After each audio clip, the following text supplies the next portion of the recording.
discussing the third case of this case discussion series.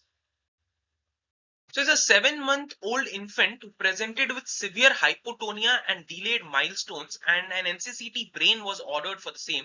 And these are the axial sections of the NCCT of the brain.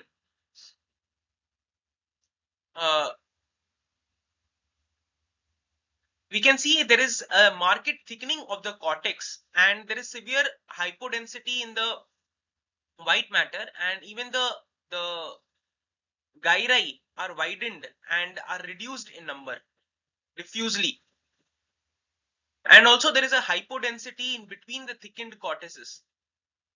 There's a hypodensity, band-like hypodensity between the thickened cortex. Even this coronal section, we can see that particular hypodensity symmetrically present in bilateral hemispheres of the brain.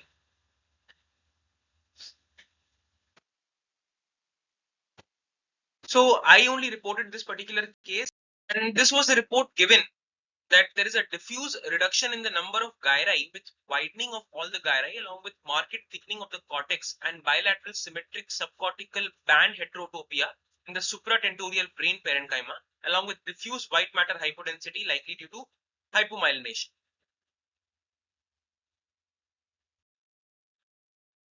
So it's actually a lissencephaly pachygyria spectrum. So what exactly is a lissencephaly pachygyria spectrum? It's a useful way to describe the spectrum. It's a relative smoothness of the brain surface, which includes agyria where there is no gyria, pachygyria where there are broad gyri, and lissencephaly, which this particular case was, that is smooth brain surface. So it's a bracket term for a number of congenital cortical malformations which are characterized by absent or minimal sulcations. So what are the clinical features? So in lissencephaly, there is two types of lissencephaly, type 1 lissencephaly and type 2 lissencephaly. Our case was a type 1 lissencephaly, that is classic lissencephaly. So the clinical features in case of type 1 is usually marked hypotonia and paucity of movements. Seizures also develop in a later case in due course of time, 90% of the children, and it presents with infantile spasm, also called West syndrome. In type 2 lissencephaly, there usually is muscular dystrophy like syndromes like Walker-Wahlberg syndrome or Fukuyama syndrome.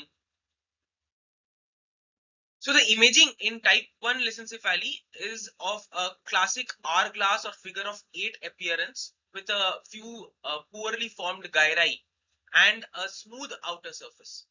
And it is usually associated with band heterotopia, while in case of type 2 lissencephaly, the brain surface is microlobulated and gives a cobblestone appearance, and there is no evident band heterotopia present, and there is a thin cortex. So type 1 lissencephaly, the other features include there is a symmetric diffuse subcortical heterotopia as seen in this particular case, but it can also have anterior or posterior predilection, which suggests a particular genetic abnormality. Like in anterior predilection, there is usually mutations of DCX, and in posterior predilection, there is usually mutation in LIS1. Additional features also include enlarged ventricles, especially posteriorly, that is colpocephaly, and hypoplastic anterior corpus callosum or cavum septum pellucidum et virgae.